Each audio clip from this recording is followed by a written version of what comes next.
جی میرا پہلا سوال یہ تھا کہ صحیح بخاری کے کچھ لوگ صحیح بخاری کے جب حدیث ان کو ریفر کرتے ہیں تو وہ کہتے ہیں کہ اس کے معاملے میں وہ تطبیق کرتے ہیں. تطبیق کا مطلب کیا ہے؟ اور اس کے کانٹیکسٹ میں وہ کہتے ہیں کہ مطلب اس حدیث کو ہم نہیں مانیں گے اپنے اس تطبیق کے معاملے کے اندر. اور اس کے اندر ریفرنس وہ یہ پیش کرتے ہیں کہ صحیح بخاری کے اندر حدیث ہے کہ آپ صلی اللہ علیہ وسلم نے کھڑے ہو کے پیشاب کیا، جبکہ جامع ترمذی کے اندر حدیث ہے کہ حضرت عائشہ فرماتی ہیں کہ جس نے کھڑے ہو کے پیشاب کیا اس کی جس نے کہا کہ آپ صلی اللہ علیہ وسلم نے کھڑے ہو کے پیشاب کیا تم اس کی مطلب وہ جھوٹا ہے. تو کانڈی اس کا جواب دیتے ہیں. جی دونوں باتیں درست کی ہیں، بخاری میں بھی صحیح لکھا ہے، حضرت عائشہ نے بھی صحیح کہا ہے. سیدہ عائشہ نے جو کہا جامع ترمذی میں، وہ نبی علیہ السلام کا عمومی عمل یہی ہے کہ آپ بیٹھ کے پیشاب کرتے تھے، تو اس میں کوئی اس طرح کی بات نہیں جو ٹکراتی ہو.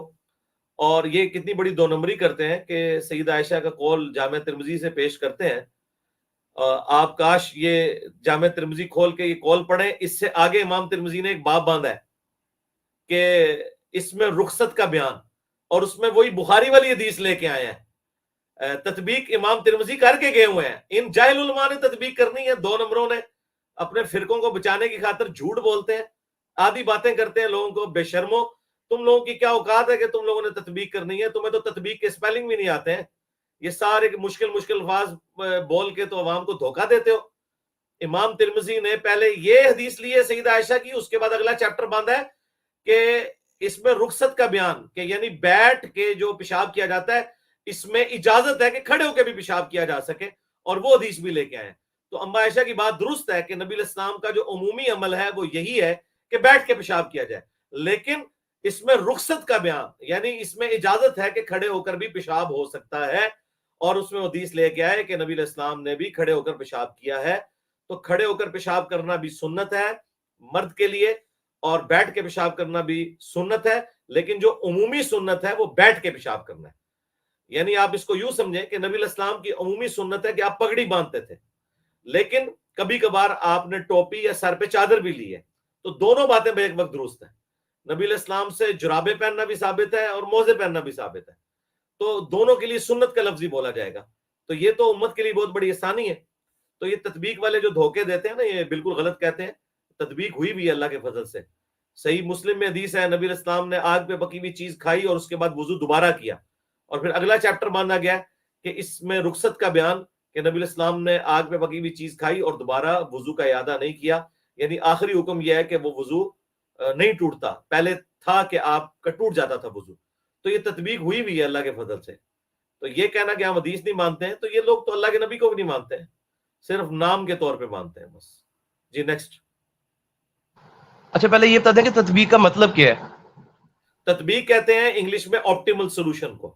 یعنی بظاہر جو دو باتیں ٹکرا رہی ہوں نا، دو باتیں مختلف ہوں بظاہر دیکھنے میں، ان کے درمیان ایک آپٹیمل سولوشن تلاش کیا جائے کہ یہ دونوں باتیں بیک وقت کس طرح دوست ہو سکتی ہیں، کیونکہ وہ آپس میں 180 ڈگری سٹیٹمنٹس ہیں. تو ان کے درمیان ایک تطبیق پیدا کی جاتی ہے.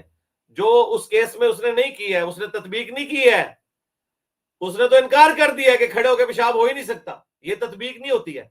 تطبیق یہ ہے کہ کھڑے ہو کر پیشاب بھی ہو سکتا ہے، بیٹھ کے بھی ہو سکتا ہے، لیکن عمومی سنت بیٹھ کے پیشاب کرنا ہے. تو تطبیق یہ ہے کہ آپٹیمل سولوشن، دو بظاہر ٹکرانے والی چیزوں میں درمیان کا راستہ کیا ہے کہ یہ بات بھی اپنی جگہ پہ درست ہے، وہ بات بھی اپنی جگہ پہ درست ہے.